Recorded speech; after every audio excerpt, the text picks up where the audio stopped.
మీరు చూశారు, ఏ police officer కూడా నన్ను సంప్రదించలేదు, చేతులకు చెప్పారని చెప్పారు. ఆయన కాన్వాయ్ దగ్గర ఎవరైనా పోలీస్ ఆఫీసర్ మీకు కనిపించినారా?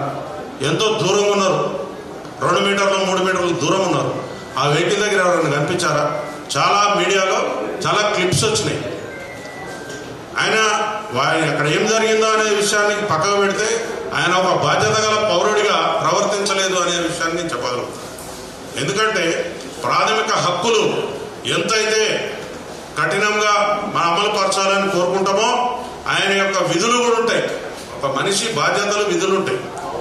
లేమ్యాన్, చదువు రాని వాడు, ఈ సమాజంలో ఎటువంటి ప్రాతినిధ్యం లేనివాడు, నాకు ఈ చట్టాల గురించి తెలియదు అంటే నడుస్తుంది. కానీ నువ్వు సెలబ్రిటీగా ఉండి, నువ్వు కొన్ని వ్యవస్థలను శాసించే పరిస్థితిలో ఉండి, నువ్వు తిరగబడే పరిస్థితిలో ఉండి నాకు చట్టం తెలియదు, నేను వెళ్తా, నేను ఉంటా అంటే ఇట్ ఈస్ నాట్ కరెక్ట్.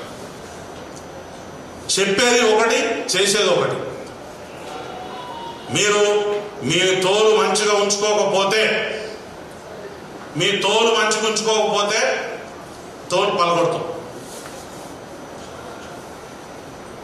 ఒక శాఖ మీద మీరు పేరు చెప్పకపోవచ్చు, ఇంకోటి చెప్పకపోవచ్చు, పని చేయలేదంటారు. అక్కడ పోలీసు వారి డ్యూటీ కాదు అది. కానీ ఆ పడిపోయిన ఆ బాడీలకు రెస్పిరేషన్ ఎట్లా ఇస్తున్నారు చూశారు కదా, మూతలకు మూతి పెట్టి. పోలీసు వాళ్ళ పని అండి అది. కానీ ఒక వ్యక్తి అక్కడ జీవితం పడిపోయాను తీసుకుని ఆ యొక్క రెస్పిరేటరీ సిస్టమ్ అట్లా అందించారు కాబట్టి అందులో ఒక బాబు ఇవ్వడం మన కోసం అవకాశం. వ్యక్తిగతంగా పోలీస్ అధికారులు నాకు చెప్పలేదు, నన్ను పిలవలేదు, నేను చెప్తే వెళ్ళిపోయేటోడిని. ఎందుకు చెప్తారు నీకు? నువ్వు తీసిమార్కానువా? నువ్వు మామూలు పౌరుడివి, you are a common citizen. నీకు సిటిజన్షిప్ ఇక్కడ ఉందో లేదో కూడా తెలియదు. నీ ఆధార్ కార్డు ఎక్కడ ఉందో మాకు తెలియదు. ఫస్ట్ ఆంధ్రాలో ఉందా, తెలంగాణలో ముందు అది డిక్లేర్ చేయాలి. అంతేగాని కోర్టు ఏం చెప్పింది? కోర్టు విషయాన్ని నేను మాట్లాడకూడదు, కానీ ఏం చెప్పింది? నీ కోర్టు కేసు తీసేసిందా? తీసేస్తే మరి మంచిగా హ్యాపీగా తెలియదు. తీసేసినాక మాత్రం నువ్వు ముద్దాయి కదా. ముద్దాయి ఏం చేయాలి? నీకు రెగ్యులర్ బెయిల్ కూడా కాదు, ఇంట్రెమ్ బెయిల్. నువ్వు దాన్ని చూసుకుని నాకు అంతా స్వేచ్ఛ వచ్చేసింది అనుకోవద్దు. You are under the clutches of law. చట్టాన్ని నువ్వు ఖచ్చితంగా పాటించవలసినదే. చట్టాన్ని పాటించకపోతే జైలు ఊసల వెనక ఉండాల్సిందే. అది చట్టం. మీరేమన్నా మాకు చుట్టమా? మీరేమన్నా మాకు శత్రువా?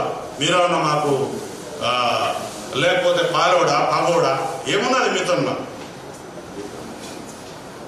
కాబట్టి మీ అనుభవం, మీకు 22 సంవత్సరాల అనుభవం ఉంది, 37 అనుభవం ఉంది, మాకు అవసరం లేదు. కానీ మీరు చట్టాన్ని మాత్రం ఖచ్చితంగా గౌరవించాల్సిందే. మీది ఏం కేసు అండి? ఇట్లాంటి కేసులు ప్రతిరోజు పదుల సంఖ్యలో రిపోర్ట్ అయితే you are one of the accused. ఇట్లాంటి కేసులో నువ్వు ఒక నేరస్తుడివి మాత్రమే. మరి చట్టం గురించి రకరకాల ఇలిస్ట్రేషన్స్ ఇస్తా ఉన్నారు. ఏదున్నా కూడా పేపర్ మీద ఏదైతే ఉన్నదో గదే. పేపర్ మీద లేని దాని గురించి మనం పట్టించుకోవాల్సిన అవసరం లేదు. నిన్న